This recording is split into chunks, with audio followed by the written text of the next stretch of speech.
All right, good to see everybody. Great team win for us. Man, just the mentality that we're in right now, coming down the home stretch, December football. Thought the guys were ready to play. Trying to put it all together, all three phases. I thought we took a step today on special teams. It would have been great if Jalen would have held on to the ball when he's down by contact, gave me a little scare. But offensively, we've been able to run the rock, control the tempo of the game, find some explosives in the run and pass game. Defensively, settling down after that first drive, and made some adjustments as we went, and then really, tried to keep it, multiple score game in the second half.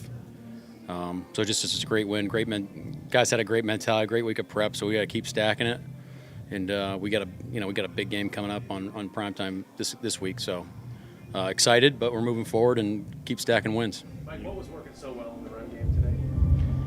Well, I thought we had a great plan. Hats off to the offensive line. I mean, I thought they blocked their tails off. I think what you're seeing is just continual progress on all of our processes and our guys kind of getting on the same page. And hopefully this is something it is something that we need to build off of moving forward. But guys did a great job. And then Charbonnet, just the way he stepped up, filled in for Kenny. Oh, yeah. Zach did a great job. We gave him a game ball, gave the offensive line a game ball. Just ran really physical, and it's tough to tackle that guy in the open field. He's got speed and power, so excited for him. It's not going to show up in the box score, Coach, but Derek Hall drew 3 holds today. Yeah. And the first one was right before Jones' interception. How big were those plays in the scheme of things, just getting them behind the sticks and creating those? Yeah, we were fortunate on some of the penalties that went back, but, if you look at them, those are not necessarily unforced errors. Those are, to your point, our guys playing the right way. So Derek's had a great season.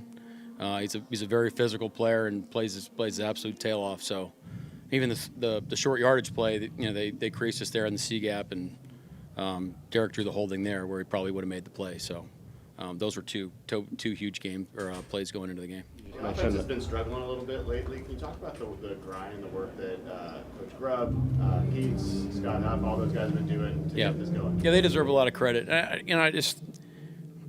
have been saying for weeks we're working on this thing, so we're working through all the processes. By no stretch of the imagination have we made it, but it's great to kind of get a breakthrough on productivity, on how we want to play.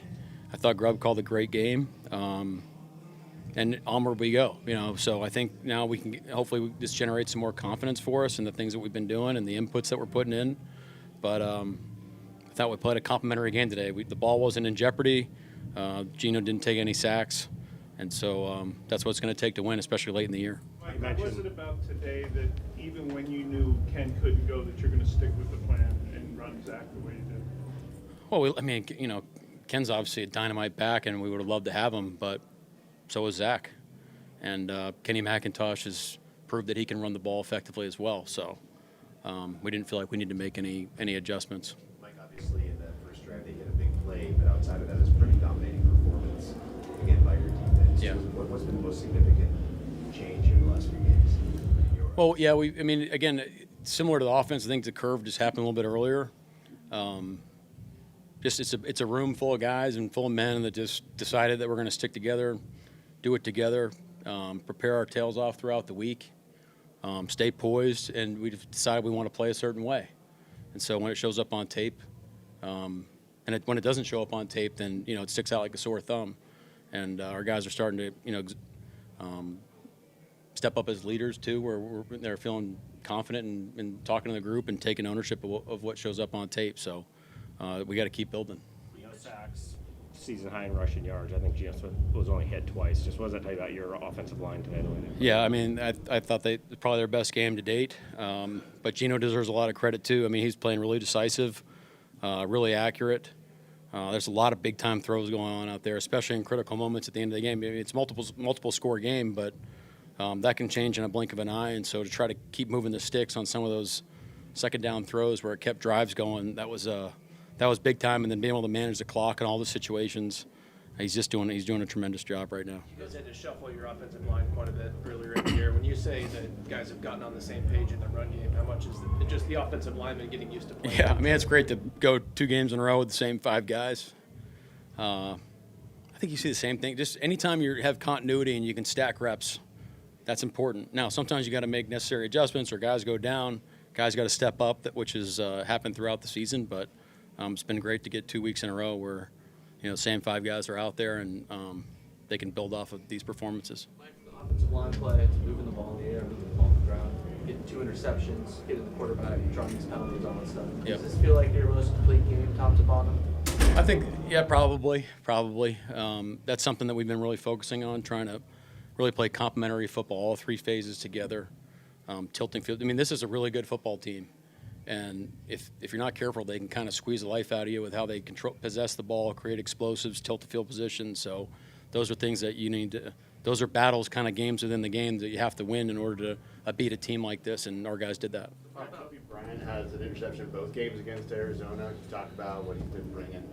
Well, we sailed their tail on that one. I mean, we had a coverage bust actually on that one, so having a post safety that can erase some things is a huge. I mean, you need those guys. So he's playing at a high level right now, and we're communicating really well, and really happy for Kobe because he's worked it extremely hard to prepare himself and really master what we're asking him to do. So he's doing a great job. What you think about Michael Dickson? Yeah. Into 3 times, you weren't even sure. Yeah, I just saw him walking in here. I mean, how about that? I mean, the week of all time. This week has been bananas, but it became clear today actually that Dicko was going to be able to go, and man, he punted his tail. I mean, really talking about flipping field position and playing complementary football. He's can't imagine anybody doing it better than he does. Feel like a good birthday present for Jack. Yeah. One day I'll tell him about this week, and it'll be good. Maybe a bedtime story one day. I don't know. Going back to your first year in Baltimore as a DC in 2022, through weeks 1 through 8, you guys were 23rd in the league in terms of just the defense allowing points. Yeah. From weeks 9 through the rest of the season, you were number 1 in the NFL. This year, the 8th game was Buffalo. At that time, you sat around 21st. Since then, you're 13.5 points a game, which I believe came in the weekend at 2nd. I know you touched on the mindset, but what other traits and attributes about what you install and what you do defensively kind of fits in your mind why it might hit at about the half season mark in your first year? I'm not sure. I mean, I don't want it to be taking a shift like that. You don't want to be giving up points at any point. Trading for Roquan Smith helped in Baltimore, and then I think, speaking of that, I just think there's a lot of parallels because we traded for Ernest, and I understand that, but we're a new staff, the new players. This is the first time we've heard everything.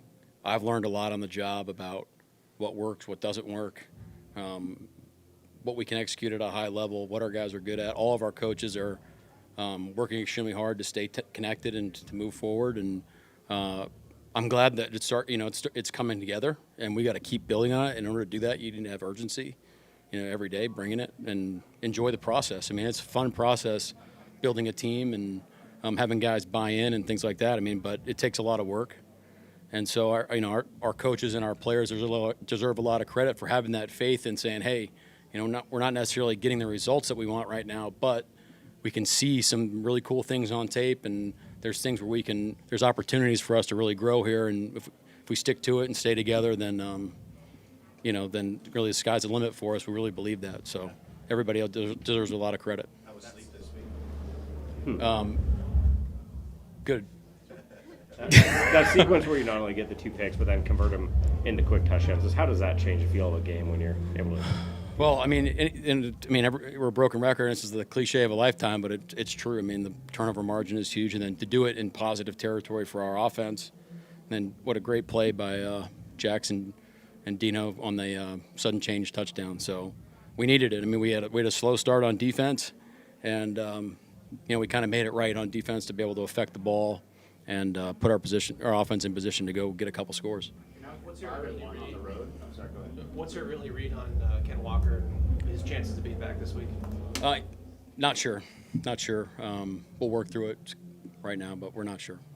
You're now 5-1 on the road, and talk about what that says about the character of the team and what you saw from the traveling Seahawks fans here in Arizona.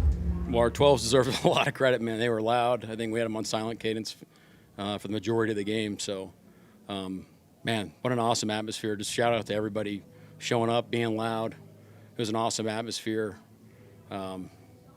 Yeah, we're lucky, man. I mean, we got the best fans in the world. That was cool. That was cool. So. Anything else? Thank you. All right, great. Thanks, guys.